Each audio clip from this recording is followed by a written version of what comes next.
Did you know that Vatican City is the smallest country in the world with a size of just 44 hectares? That's smaller than many city parks around the globe.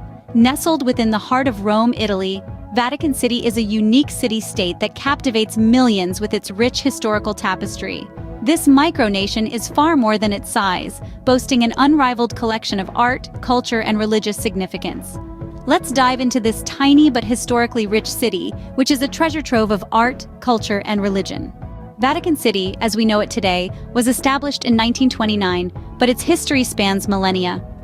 The tale of Vatican City begins with a hill, Vatican Hill, an unassuming piece of land on the western bank of the Tiber River. In ancient times, before the rise of Rome, it was just another spot in the landscape. But as Rome grew and became the heart of an empire, this hill gained prominence. It was here that, according to tradition, St. Peter, one of Christ's apostles, was crucified and buried in the 1st century. Fast forward to the 4th century, Emperor Constantine I, the first Roman emperor to convert to Christianity, commissioned the construction of a basilica over St. Peter's tomb. This marked the beginning of Vatican Hill's transformation into a spiritual hub, the heart of the burgeoning Christian faith. For centuries, the area that is now Vatican City was part of Rome, and by extension, part of the larger Italian peninsula. But the unification of Italy in the late 19th century posed a problem. The newly formed Kingdom of Italy laid claim to Rome and the surrounding papal states, leaving the Pope without a territory. The solution came in the form of the Lateran Treaty, signed in 1929 between the Holy See and the Kingdom of Italy. This treaty established Vatican City as an independent state, the smallest internationally recognized independent state in the world by both area and population. The treaty also recognized the Pope's full ownership, exclusive dominion, and sovereign authority over the city-state. Since then, Vatican City has continued to serve as the spiritual center for the Roman Catholic Church, home to the Pope and a plethora of historical and religious treasures. It's a place where history and faith intertwine, where every stone and every corner whispers tales of the past. And so, Vatican City, a place of immense historical significance, was born. One cannot speak of Vatican City without mentioning the awe-inspiring St. Peter's Basilica.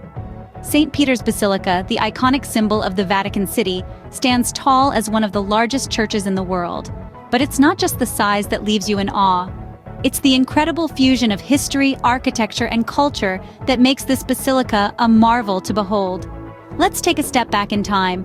The basilica's roots trace back to the 4th century, built by Emperor Constantine, the first Christian Roman emperor. However, the structure we see today owes its grandeur to the Renaissance period, when it was reconstructed over a span of 120 years. The basilica is a magnificent showcase of Renaissance architecture, designed by some of the most celebrated artists of that era. From Bramante's initial design to Michelangelo's dome, every aspect of the basilica reveals the genius of its creators. The facade, designed by Maderno, stretches across the square, welcoming pilgrims and visitors alike with open arms. But the basilica is not just an architectural marvel. It holds immense cultural and religious significance. This is, after all, the burial site of St. Peter, one of Christ's apostles and the first pope. As such, it has served as a pilgrimage site for centuries. Step inside and you'll find an interior that's as breathtaking as the exterior.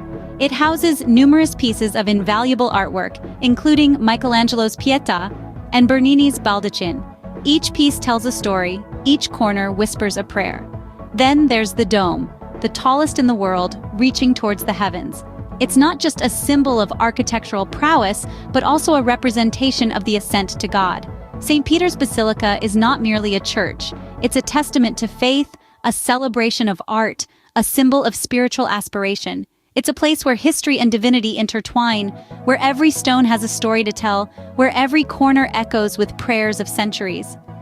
St. Peter's Basilica, a masterpiece of Renaissance architecture, truly is the jewel in Vatican City's crown. The Vatican Museums house an immense collection of art and historical pieces, while the Sistine Chapel showcases Michelangelo's genius. Sprawling across an impressive 54 galleries, the Vatican Museums are a treasure trove of masterpieces from a multitude of periods and cultures. Each room is an exhibit in its own right, reverberating with the echoes of history and the brilliance of artistic expression. From the Pio Clementino Museum, home to an exquisite collection of classical sculpture, to the Gregorian Egyptian Museum, exhibiting artifacts from the ancient civilizations of the Nile Valley, there's a world of wonder at every turn. One of the most celebrated galleries, the Gallery of Maps, features 40 topographical maps of Italy, each painstakingly detailed and vibrantly colored. It's a testament to the cartographic skills of the 16th century, an era without satellite imagery or digital aids. But it's perhaps the Sistine Chapel that captures the heart and imagination of visitors most. This hallowed space is more than just a chapel, it's the canvas of Michelangelo's prodigious talent. The ceiling, resplendent with scenes from Genesis, is a breathtaking tableau of divine intervention and human folly. The centerpiece, the creation of Adam, depicts the moment God breathes life into Adam, their fingers almost touching in a moment of sublime intimacy. Opposite on the altar wall, Michelangelo's The Last Judgment holds court. This colossal fresco, depicting the second coming of Christ and the final judgment of souls, is a masterwork of dramatic tension and intricate detail. It serves as a stark reminder of the transient nature of earthly existence and the eternal resonance of divine judgment. The Vatican Museums and the Sistine Chapel are not just repositories of art. They are living embodiments of the human spirit's quest for beauty, knowledge, and connection with the divine. Every painting, every sculpture, every artifact is a thread in the rich tapestry of human history, and a tribute to the creative genius that has defined us for millennia. A visit to the Vatican Museums and the Sistine Chapel is like stepping into a time machine back to the Renaissance. The Swiss Guard, in their colorful uniforms, are not just for show. This small but formidable army has a rich history that dates back to the early 16th century. They were initially recruited by Pope Julius II from Switzerland, known for its skilled mercenaries, and since then, they've been an integral part of the Vatican City. Their primary responsibility? The safety and security of the Pope. They stand guard at the entrances, patrol the city, and are always on call, ready to protect the Holy See at a moment's notice. To become a member of this elite group, one must be a Swiss Catholic male, under 30 years old, with basic military training from the Swiss Army. It's not just about the physical prowess, though. They're also expected to uphold the highest moral and ethical standards. So the Swiss Guard, small but mighty, are a significant part of Vatican City's charm. Away from the hustle and bustle, the Vatican Gardens offer a serene retreat. This tranquil haven, nestled within the heart of Vatican City, has been a place of calm and contemplation for popes since the 13th century. The Vatican Gardens are a melting pot of architectural and gardening styles, each reflecting a different period of history. Spanning over 23 hectares, they showcase a variety of landscapes, from grand Italian gardens adorned with ornate fountains and sculptures, to English-style gardens blanketed with a riot of colorful blooms. These gardens are also home to a number of fascinating structures. One such marvel is the Lourdes Grotto, a replica of the famous French sanctuary, which offers a quiet place for prayer and reflection. Another noteworthy feature is the Vatican Radio Building, a testament to the Vatican's embrace of modern technology. Whether you're a fan of architecture, history, or just love being surrounded by lush greenery, the Vatican Gardens serve as a wonderful escape. The Vatican Gardens, a green oasis in the heart of Vatican City, are a testament to the city's love for art and nature. Living in the world's smallest country is a unique experience. Imagine waking up every morning surrounded by centuries of history, a stone's throw away from some of the world's greatest artistic treasures. This is daily life in Vatican City. So, who calls this tiny enclave home? Primarily, the residents of Vatican City are clergy, including the Pope, cardinals, and the Swiss Guard. However, lay workers who serve in the Vatican's various departments also reside here. It's a small community with a population that fluctuates around 800, a mix of those dedicated to their faith and others to the preservation of this remarkable place. As you might expect, the primary language spoken here is Italian. However, Latin holds a special place, as it's the official language of the Holy See. So don't be surprised to hear Latin phrases echoing through the corridors of St. Peters Basilica.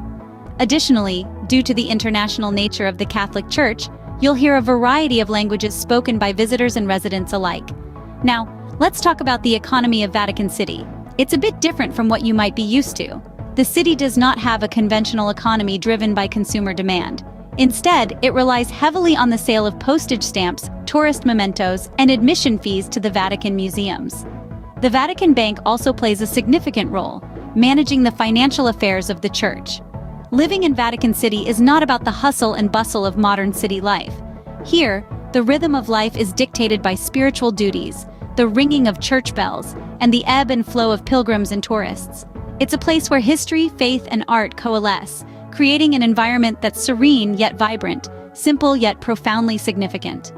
Living in Vatican City, it seems, is a blend of simplicity, spirituality, and a deep appreciation for art and history. Vatican City may be small in size, but it is big on history, culture, and religious significance.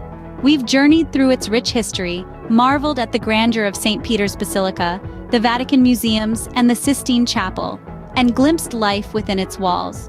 From the Swiss Guards' colorful uniforms to the tranquil Vatican Gardens, this tiny enclave within Rome is a world unto itself. Whether you're a history buff, an art lover, or a religious pilgrim, Vatican City has something to offer everyone. It's a tiny city with a big heart. Thanks for watching. Please subscribe by pressing button below.